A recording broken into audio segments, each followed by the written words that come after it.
इतनी बर्बादी है, मेवात तबार बर्बाद खत्म होगी, मेवात 30 साल पीछे चलेगी। आज हम कहते हैं बात शेर भाई, अरे शेर बड़ा काम का जब तो शेर रहेगा।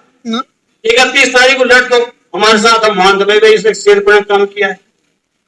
भाई बीज तो कोई आदमी बुला सके, बीज तो हमें बो सका, बीज बोकर भागो छोड़ के और गिदड़ों तरह पुलिस गाय पकड़ कर, ये शेर काम है गिदड़ काम है। सबसे पहले तो मैं आप लोगों को तहे दिल से शुक्रिया अदा करूंगा कि छोटे से बुलावे पर इतनी बड़ी तादाद में, क्योंकि आज शादियां भी बहुत ज्यादा हैं, अपना काम छोड़कर आप यहाँ पे इकट्ठे हुए, इसके लिए मैं आपका तहे दिल से शुक्रिया अदा करता हूं।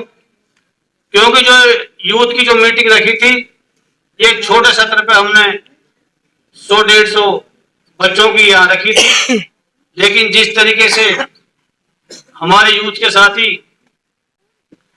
आज यहाँ पे इकट्ठे हुए, इस बात से आभास होता है कि आप लोग बदलाव चाह रहे हो। जब भी इस दुनिया में बदलाव आया है, क्रांति आई है, तो उसमें हमारे नौजवान साथियों का सबसे बड़ा उसमें योगदान रहा है। और आज जिस तरीके से आप यहाँ पे इकट्ठे हुए, इससे यह आभास होता है कि आप लोगों के अंदर जोश और जज्बा भरा हुआ है और आप इस इलाके के अंदर बदलाव चाहते हैं। मैं दावे के साथ कहता हूं कि यही जोश खरोश आप लोगों के अंदर बना रहा तो इंशाअल्लाह वो दिन दूर नहीं जब आप अपनी मंजिल को हासिल कर लोगे। ये मैं नहीं कह रहा, यह आप लोगों के हाथ ही आपका जोश और खरोश कह रहा है। जो बातें मेरे पहले बोलने वाले वक्ताओं ने विस्तार से आप लोगों को बता दी है, उसमें तो मैं नहीं जाना चाहूंगा। चंद बातें मैं आप लोगों को बताना चाहूंगा। यदि इस फिरोजपुर का हल्के का विकास जो हुआ है, जब से हल्का बढ़ा है आज तक, हमारे परिवार के विकास को उसमें से एक तरफ निकाल दो तो मेरे हिसाब से 10% या 5% विकास नहीं बचेगा जो हमारे परिवार के अलावा किसी ने किया। आप लोग गांव में जाकर देख लो, वहां हर जगह हमारे पत्थर मिलेंगे। ये नहीं को काम कंप्लीट, हर काम कंप्लीट हो, उसमें गांव में हमारे पत्थर लगे पड़े, चाहे शहर की बात हो चाहे देहात की बात हो। रोजगार के मामले में हमारे मरहूम वाली साहब ने, क्योंकि आप लोग नए उस टाइम तो आप लोग इतना आपको लोग होश नहीं होगा, मरहूम वाली साहब ने इस इलाके के अंदर जो रोजगार पढ़े लिखों के साथ साथ अनपढ़ लड़कों को जो रोजगार दिया, वो मेवात के इतिहास में 100 अक्षरों में लिखा जाएगा। अनपढ़ लड़कों को भी नौकरी देकर के उसने इस मेवात के अंदर एक इतिहास रचा। अनपढ़ लड़के लगे थे, लेकिन जो उस टाइम अनपढ़ लड़के लगे थे, आज उनकी जो औलाद है वो अच्छे पदों पर वो अपने पढ़ लिख करके वो अच्छे पदों पर वो उन्होंने अपने नौकरी हासिल की है, कोई धंधा कर रहा है, कोई डॉक्टर बन रहा है, वो हर अपना उसमें अपने पूरी तरीके से उसमें सफल हो चुके हैं। और हमारे मेवात का जो पहला लड़का मेव IPS बना है दोनों लड़काओं का, जो हमारे विधायक मोहम्मद खान इंजीनियर उसके साले का जो लड़का है, उसके फादर को भी हमारे वाली साहब ने उस टाइम लेक्चरर के पद पर नौकरी लगाया था, जिसका बेटा आज उस पर IPS मेवात का पहला उसमें बना है। बहुत सारी मिसालें ये असलम भाई जानते हैं, इनका गांव का एक कद्दर नाम का आदमी नाम जिसलम कद्दर उसको कहते हैं। और जिस दिन उसको मैंने ड्यूटी ज्वाइन कराई थी, उसमें अंगूठा भी टेढ़ा नहीं आया था, ज्वाइनिंग लेटर उसने लाठी की होश से उसका अपने ज्वाइनिंग लेटर पे उसने अपना वो लाठी की होश का अंगूठा लगाया था। ऐसे आज लोगों को नौकरी देकर करके हमारे मरहूम वाले साहब ने एक इतिहास रचा। ये हमारे मरहूम वाले साहब की सोच थी। उससे पहले हमारी अदालत गुड़गांव के अंदर होती थी। हमारे मरहूम वाले साहब ने सोचा, क्योंकि उस टाइम हमारे उनको पर बहुत केस लगे थे, तो उन्होंने बहुत तारीख गुड़गांव बजाती थी। तो गुड़गांव हम तारीख बजाने के लिए जाते थे, क्योंकि जब सुबह 7 बजे कोर्ट होती है तो हमें एक दिन पहले जाना पड़ता था, शाम तक हम अपने घर आते थे, जिसमें पैसों की बर्बादी भी होती थी, समय की बर्बादी भी होती थी। तो इस इलाके की परेशानी को सोचते हुए हमारे मरहूम वाली साहब ने, क्यों नई पीढ़ी इस बात को नहीं जानते, इसलिए आप लोगों को बताएं, पुराना आदमी साहब जानते हैं। सबसे पहले मेवात में फिरोजपुर जिला के अंदर जुडिशियल अदालत हमारे मरहूम वाली साहब ने लगे। आज भी अगर सुबह मेहरी खा के जाए और दोपहर का में घर जाकर खाना खा लो, इसमें वही टाइम की बचत भी हुई और खर्चा की बचत भी हुई। ये कुछ आदमी की सोच थी, कहना वो तो कह देते हैं भाई जुडिशियल बनाना बहुत बड़ी बात है। मुंह में नहीं बनी, पुराने में नहीं, सबसे पहली जुडिशियल अदालत फिरोजपुर जिला में हमारे मरहूम वाले साहब ने बनाई थी। मैं किसी की क्रिटिसाइज नहीं करना चाहता, उस टाइम पढ़ता था, मैं हल्का था। एक अखबारों में खबर आई थी कि दो शहरों के बीच में जब अदालत बनी थी, दो शहरों के बीच में शेर शिकार मार के ले गई। दो शेर चौधरी तैयब हुसैन, चौधरी खुर्शीद अहमद थे, उन्होंने भी कोशिश की थी लोगों के लिए, लेकिन उस कोशिश फिरोजपुर जिला में हमारे मरहूम वाली साहब की कामयाब हुई। उसके बाद अल्लाह ताला ने हमें भी मौका दिया और हमसे जितना बन पड़ा हमने पूरी लगन और ईमानदारी इसी इलाके की सेवा की। आज जो ये बिजली का तंत्र है हमारे फिरोजपुर जिला हल्के में, पहले एक फिरोजपुर जिला में 33 kV का बिजली घर था। जब मेरा मौका मिला उसके बाद में नागौर में, वसीम में, हिरवाड़ी में, बुबलेड़ी में, बुबलेड़ी गांव बैठे हम दोनों जैसे गांव में सबसे लास्ट गांव हमारा हल्के का पड़ता है। सागस में, डीठट में ये 33 kV के हमने बिजली घर बनवाए और धमाड़ा गांव के अंदर मेवात का सबसे बड़ा 220 kV का बिजली घर हमने धमाड़ा गांव बनवाया, जिससे पूरी मेवात को लाइट सप्लाई होती है।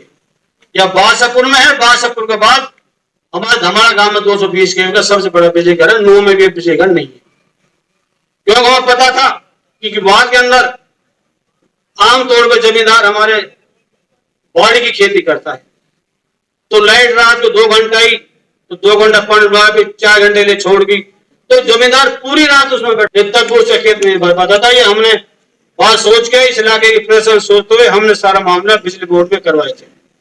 अभी हमारे न्याजू मासी बता रहे थे क्रेडिट चाहे कोई ले, लेकिन जो Mewat cadet teacher education department जो बना था, ये पुराने के अंदर हुड्डा साहब को रैली थी, उसमें मैंने अनाउंस कराया था मेवात कैडर हमने बनवाया। तो जो कोटरा लेक थी, जिस दिन मेवात कैडर की अनाउंसमेंट हुई थी, कोटरा झील की पुराना में मैंने कोटरा झील की भी घोषणा वहां कराई थी, कोटरा झील में मैंने बनवाया। और नलहड़ मेडिकल कॉलेज वो आज बड़े बड़े दावे करते हैं, आज आप वहां बजाओ इंशाल्लाह पत्रकार हमारे लगा मिलेगा वहां पर नलहड़ मेडिकल कॉलेज में। लेकिन हमें सारी बातों को दिखावा क्या है और ना झूठ बोलने जो हमारे काम बोल रहे हैं, झूठ बोलने की हमें जरूरत नहीं है। इतना विकास का काम हमने कराए तो भाई वो वजह क्या है, क्योंकि हमारे पास झूठ तो बोला नहीं जाता। अब जमाना रह गया झूठ आदमियों का, तो भाई ये है आपके पास पूरा मौका है, झूठ बोलने की जरूरत नहीं था, तो काम इतना था तो काम बोलेंगे भाई। और मैं छोटी सी उम्र में मैंने पढ़ा था, मैं 26-27 साल की उम्र हुई मेरी, और मंत्री बना था और दोबारा मैं डिप्टी स्पीकर बना था। छोटी सी उम्र बढ़ने के बाद मैं तो अल्लाह का लाख लाख शुक्र अदा करता हूं, मेरे ऊपर 2 पैसे कलंक इस इलाके के अंदर नहीं है। कोई साबित कर दे 2 पैसे कलंक मेरे जुम्मे है, मैं आज भी उसको अपना गुरु मान के टांग नीचे उसकी में लेकर जाऊंगा। हमने भाई कोई मान देने काम किया है और ना के भी आज मोहम्मद झूठ बोला, हमने तो यस या नो 2 बात किए हैं, जिसकी यस तो यस, नो तो नो।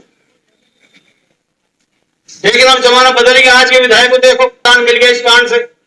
उससे पहले सारे सरपंच परेशान, सारे ठेकेदार परेशान, सारे ब्लॉक को लूट खा गया।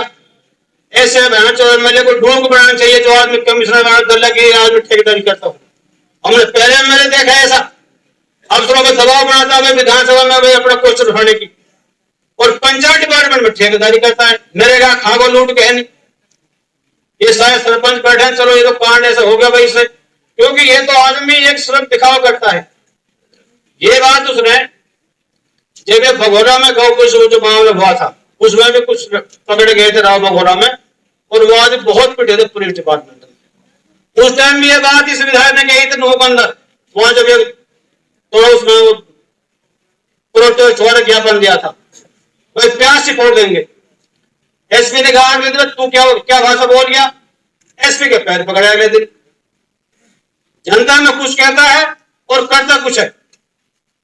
आज हम बताना चाहते हैं आपको, कोई यूथ से आप साथी हैं, आप मेहनत भी कर सकते हैं, प्रचार प्रसार भी कर सकते हैं, और यूथ का आदमी नहीं साथ होने में ज्यादा बाम उठाइए।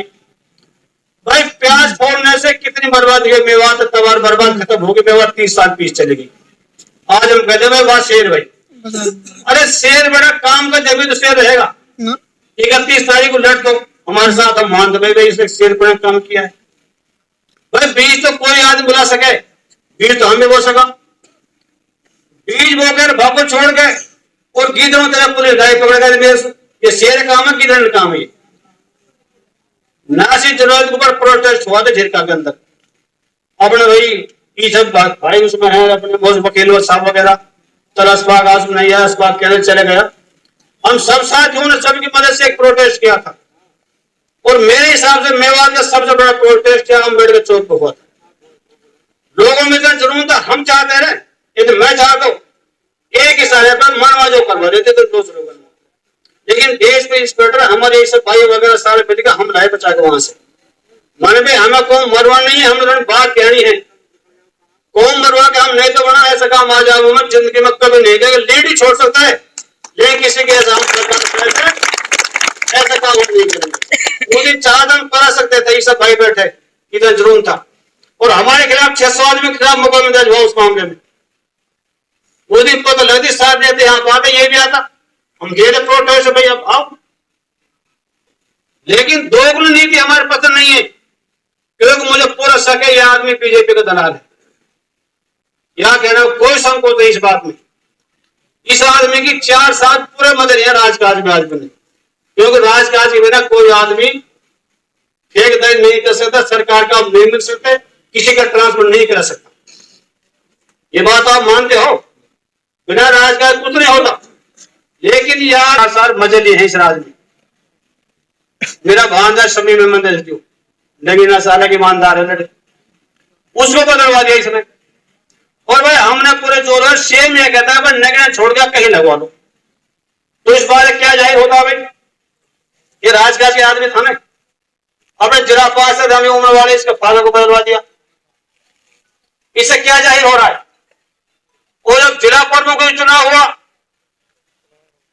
खट्टर के कहने पे इसने बीजेपी के जिला प्रमुख को धर्म देकर पता करना में किस वोट दी। भाई कांग्रेस का आदमी हो तो बीजेपी को वोट देगा, किसका आदमी होगा वो ये बता दो ना। बीजेपी। भाई डबल चेहरा हम पता नहीं कहते, हम तो भाई एक तरफा रहते हैं भाई, हम डबल चेहरा क्यों, तो बीजेपी खुली सपोर्ट कर भाई। जिस आदमी ने सेम के कहने पे जान मोहम्मद जिला प्रमुख की वोट दी है, इससे बड़ा सबूत कोई नहीं हो सकता। एक फिर हम कहने भाई वाह भाई बस ये तो गीदड़ से बदतर आदमी है जिसने मेवात को मरवा दिया। मेवात आज 30 साल पीछे चली गई। आज हमारे जो नौजवान साथी गुड़गांव काम करते थे, फरीदाबाद काम करते थे, सोनीपत काम करते थे, वो सारे भागे वहां से। पूरे दंगे में बड़े बड़े जो घराने थे मुसलमान के, वो सारे गुड़गांव छोड़ो भागे, लेकिन इसे एक दिन गुड़गांव नहीं छोड़े, गुड़गांव थाट से रहा आदमी। ये गुड़गांव है, सारे मुसलमान गुड़गांव से भाग रहे। तो सरकार का हाथ इसके ऊपर है कि नहीं ये बता दो मुझे।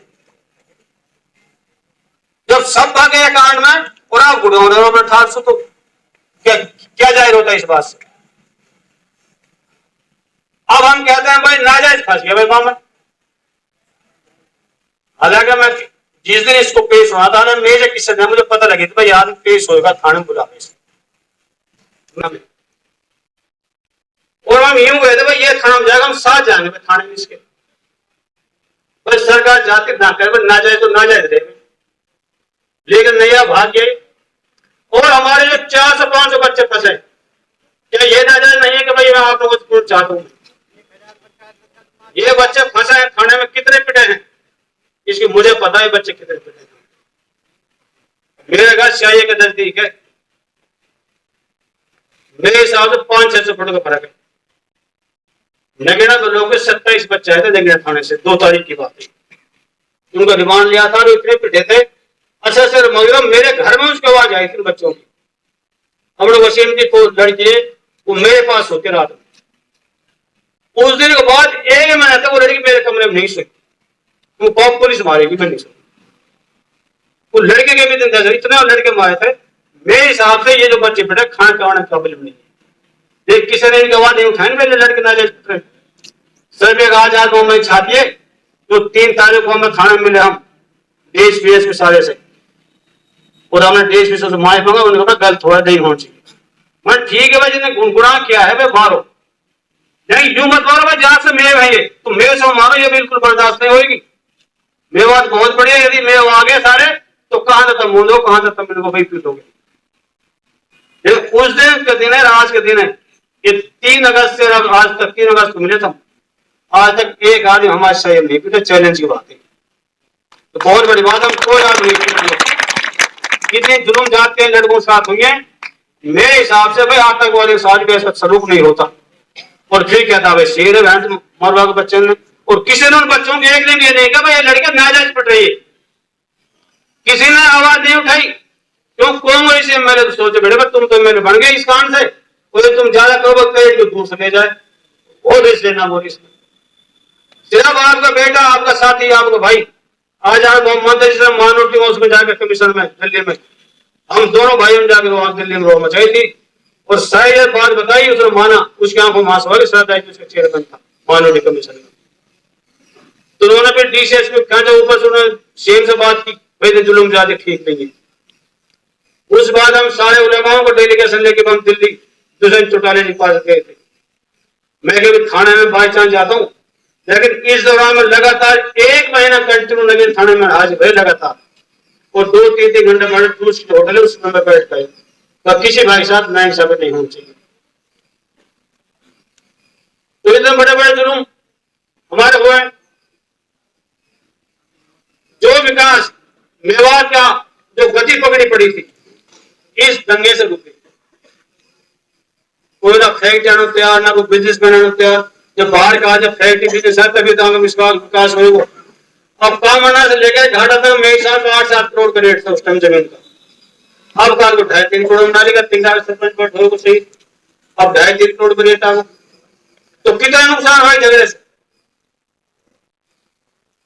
तो ये है, हमने कभी इलाके के हकों को ताक पर रख के हमने कभी ऐसी राजनीति नहीं की, ना कभी कौम बर्बाद करके राजनीति की, ना हमने नौजवान बर्बाद कर राजनीति की। हमें तो भाई अपने अल्लाह की रजा के लिए, कौम की सेवा के लिए हम तो अपने उसमें लगे पड़े हैं, और इंशाल्लाह वादा कर रहे हैं। एक वादा करना चाहता हूं, आगे भी इंशाल्लाह आपके हकों को ताक पर रख के हम किसी कीमत पर राजनीति नहीं करेंगे। इससे बड़ा राजनीति छोड़ दे और चीज आप एक ताकत हो यूथ की, सारे मामले में दिशा देने का। इस कारण से कितना मेवात और नफा नुकसान हुआ, तो इसलिए मेरे नौजवान साथियों हौसला रखो। हमने तो हमेशा चुनौतियों का मुकाबला किया है। मैं आपको पिछले उस पर लेके जाता हूं, 1994 जब मरहूम वाले साहब के उम्र कम थी मेरी, फिर बिरादरी ने नाम दे दिया, मैंने मना किया था, लेकिन जब बिरादरी जब बात आई तो मना ना कर सके। उस टाइम जो यहाँ विधायक थे किया था, अब तो भाई चंडीगढ़ तो मेरी भेंट सुनी चलेगी। तो इस बात को हमें समझा भी, हमने 23 जून 1994 को रैली की थी जमाल के अंदर, इतनी बड़ी रैली थी, उसमें आज चौटाला जी उसमें आए थे, सीरी सिंगलेडी से लेकर वहां तक खेतों तो क्या, सड़क तो क्या, आदि प्रबंध इतनी बड़ी रैली हुई थी। और उसमें हमने संकल्प लिया था, तो क्या भाई फिरोज देखा था कि तेरी भेड़ें सुनी नहीं चलेगी किसी कीमत पे, सब साथियों ने संकल्प लिया। आज वो ही दौड़ आ रहा है। आज आदमी कहता है भाई कुछ साथी तो मोहम्मद का भाई बना है, मैं कह भाई चाहे काम ले चाहे तिजारा से ले। एक आदमी मेरे सभी 3-4 दिन पहले शिवपुर को प्रोग्राम था, कोई बीजेपी का आदमी था, वो गया तो मोहम्मद तक कहीं से मैंने बन जाएगा, हुड्डा लड़े मुकाबले भाई जब भी ये तो बनेगा, मैं भैया रो दे ये तो बढ़ जाएगा भाई। तो ऐसा नहीं है, जब आप लोग ताकत मेरे सामने बैठे ना, आज फिर चैलेंज करता हूं, इंशाल्लाह फिर हम स्वीकार करते हैं। और जब तो जमीन में नहीं बर्बाद देंगे इंशाल्लाह आजाद मोहम्मद चैन से नहीं बैठेगा। हम अल्लाह ताला बहुत बड़ा है, सब निजाम अल्लाह ताला के हाथ में। क्या घमंड तो रहो जिस आदमी को बना रहा। 2005 में जब मैं कांग्रेस में था, भी चुनौती हमने स्वीकार की थी। हर आदमी कहता था भाई टिकट तो सपना का नहीं कर सकता। बात भी जाहिर थी, सवाल यह तो बेवकूफ है, टिकट मांग रहा को मिलेगा ही नहीं। लेकिन हमने कहा था अल्लाह ताला बहुत बड़ा है, ऐसा नहीं है। क्योंकि भजनलाल तो सपना भाई भाई एक टिकट भजनलाल ले सकूँ लगा तो 2 टिकट क्लियर थे। तो अल्लाह ताला ने ऐसा निजाम बनाया। मैं नेटर से हमारा जुगाड़ सेट हो गया। नेटर सिंह में फुल में चलती थी, हम उसे चुनाव में गए थे। मैं जगह सिक्का हमारी अच्छी आई दोस्त बन गई। और चुनौतियों को चैलेंज करके अल्लाह ने हमें गांव में तो नंगारबाज रहे टिकट के। और आजाद मोहम्मद आपका साथी आओगे भाई टिकट लेके भाई अपने घर जेब में रख के दिल्ली सारा है वो यही बताए तुम्हारा टिकट कट के। तो उस टाइम हमने चुनौती स्वीकार की। आज फिर हम चुनौती स्वीकार कर दें। ऐसा नहीं है भाई, मैं चाहूं ना कि कांग्रेस के टिकट बना सकता हूं, ज्यादा बड़ी बात नहीं। लेकिन हम टिकट की इंतजार नहीं करेंगे। आज मैं सबके सामने, क्योंकि बोगेड़ी में जो कार्यक्रम हुआ था उसमें भाई ने कराया था, बोगेड़ी में बहुत बड़ा प्रोग्राम हुआ था, उसमें भी हमने ऐलान किया था चुनाव लड़ने का। क्योंकि कुछ चलो पिछले चुनाव छोड़ दिया हमने, कुछ हमारी कमी रही, कुछ हमारे साथियों की कमी रही। सिर्फ उसमें हमें जब देखा हमारे नौजवान साथी थे जिनकी आंखों में आंसू थे जब हमारा टिकट कटा था। मेरे की सीनियर साथी ने सीनियर साथी कहते तो मैं पिछले चुनाव भी हर कीमत पर लड़ता। लेकिन नौजवान साथियों में आंसू बात देखता हूं ना तो मेरे दिल के अंदर ना बड़ा जज्बा आता। सिर्फ आपकी बात उस बात में सोच करके हमने फिर फैसला लिया है इन साल तक 2.5 वोट का चुनाव लड़ेंगे हर कीमत से हर कीमत। ये हमारे विरोधी आदमी है ना, ये पर्चा कहते हैं मंदिर चुनाव नहीं लड़ रहा। अरे सुबह शाम में धक्का खा रहे हम गाँव में खूब हार रहे, एक ब्याह शादी ना छोड़ रहे, फिर कहेंगे वो मंदिर चुनाव। हम पागल में तो सुबह 7 टाइम खराब कर रहे। दुनिया भर की रैली करा दी, भड़कली रैली कराए, 60 लाख खर्चा दी एक रैली में। अरे वो पागल है क्या? तो भाई जो प्रचार जो गलत चलता है उसको हमारे जो जूझ के साथ है ना उस प्रचार को वो दबा सकते हैं। ये जो प्रचार हमारे खिलाफ कर रहा है भाई ये तो चुनाव नहीं लड़ेंगे, इनकी बात छोड़ो, आगे बात मत करो। और नसीब में जब कुछ है तो 5 साल सुखा पहले से छोड़ो फटकार के। तो एक तो आप लोगों को ये प्रचार खत्म करना है। इंशाल्लाह मौत खा जाने वाली बात है, लेकिन इंशाल्लाह हर कीमत से हर कीमत को टिकट मिले मत मिले हम चुनाव लड़ेंगे हर कीमत से। और आज मैं ऐलान कर रहा हूँ सब साथी मैं भी जुट जाए। टिकट मिलना तो फालतू खड़ी बात है, कम इंडिपेंडेंट कम तैयारी करो। तो हालात रहेंगे भाई, कांग्रेस टिकट चाहिए, इधर टिकट चाहिए, जेजेपी का और किसी पार्टी का टिकट, हालात पर डिपेंड करेगा। लेकिन आप लोग बिना टिकट तैयारी में चुनाव क्यों कर जाओगे? मैं तो आप लोगों से ये कहना चाहता हूँ, या तुम तैयार हो ना बताओ, मैं सब चाहता हूँ। हाल तो है सब भाई, हम भी ऐलान कर रहे हैं इन साल चुनाव लड़ना ही लड़ना है, हर की बस